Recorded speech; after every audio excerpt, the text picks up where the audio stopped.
오늘의 말씀지기 이지은 간사입니다. 오늘은 민족 고유의 명절 추석입니다. 몸은 멀어도 마음만은 가까운 한가위, 넉넉하고 건강한 한가위 되세요 라는 추석 인사 문구를 본 적이 있습니다. 이 말처럼 살아계신 하나님과 우리의 육은 대면하지 못하지만 영과 마음만큼은 그 누구보다도 가깝고 풍성한 묵상의 시간 되시기를 바랍니다.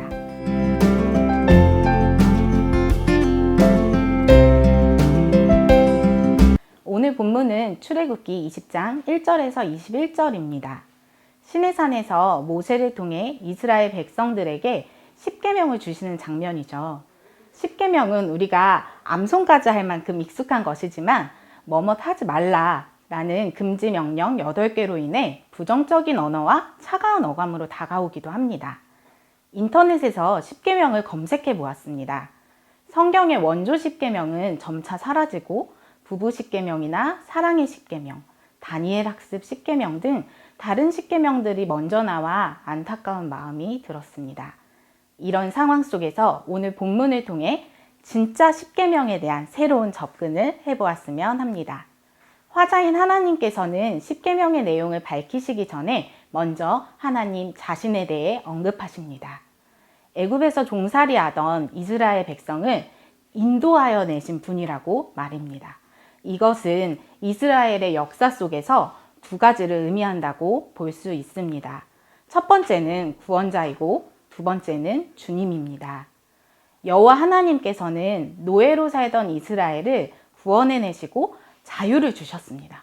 뿐만 아니라 나는 너의 하나님이다 라는 자기의 헌신으로 친히 이스라엘의 주와 구원자가 되셔서 약속의 땅으로 이끌어 주셨습니다. 이를 통해 볼 때 3절에서 17절까지는 언급된 십계명은 우리를 억압하는 차가운 어감의 일방적인 명령이 아니라 자유를 보장하고 자유를 증진하는 10가지 말씀이자 대화로 보았으면 합니다. 그래서 오늘 저는 십계명이라는 다소 딱딱한 용어보다는 하나님께서 우리에게 주신 10가지 말씀이라는 단어로 이 십계명에 대해 나누고 싶습니다. 이 10가지 계명의 내용을 세부적으로 살펴보면 먼저 3에서 11절까지 나오는 4가지 말씀은 하나님과의 관계성을 다룹니다. 그리고 12절에서 17절까지 나오는 6가지 말씀은 하나님을 섬기는 백성들 간의 관계 속에서 드러나는 거룩함을 이야기하십니다.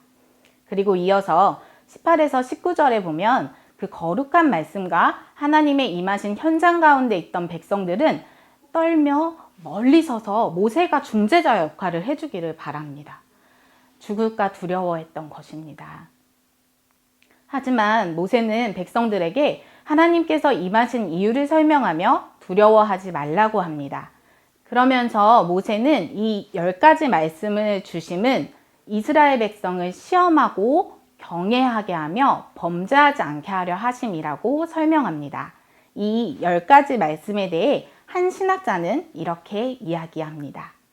오직 한 분, 하나님만을 섬길 수 있는 자유, 우상숭배에 피할 수 없는 죄로부터 해방되는 자유, 하나님의 이름을 함부로 부르지 않게 되는 자유, 끊임없는 탐욕으로부터 해방되어 안식을 누리는 자유, 부모를 공경함으로 하나님을 공경하고 이웃 공경으로 나아가게 하는 자유, 형제를 욕하게 되지 않는 자유, 이웃의 아내를 탐하지 않게 되는 성적인 욕망으로부터의 자유, 남의 물건을 도둑질하지 않을 수 있는 자유, 거짓의 언어를 벗어나 진리의 증인이 될 수 있는 자유, 내면의 깊은 죄성인 탐심으로부터의 자유라고 말입니다.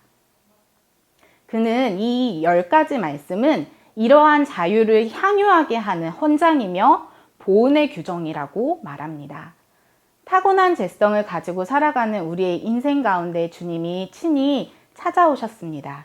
그리고 십자가 사랑으로 죄사함이라는 구원의 은혜를 알게 하셨습니다. 이것을 믿고 주님을 나의 구주, 나의 하나님으로 영접하면 구원, 영생을 얻으며 새로운 삶을 살도록 하셨습니다.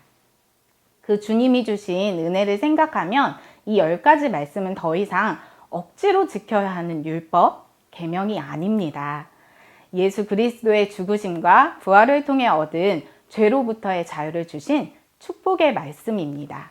그러므로 우리는 구원자 여호와 하나님께 온 마음을 다해 감사하고 새로운 삶의 주인 되신 주님께 이 언약을 이행함으로 사랑을 보답하는 삶을 살아야 합니다. 코로나로 인한 뉴노멀의 시대 속에서 오늘도 어김없이 우리에게 말씀으로 찾아와 주시는 하나님의 그 크신 사랑과 은혜 가운데 거하시기를 소망합니다. 또한 그분의 말씀에 순종함으로 사랑을 표현하며 왕같은 제사장이요 그에게 소유된 거룩한 백성으로 살아가는 여러분 되시기를 간절히 기도합니다. 샬롬.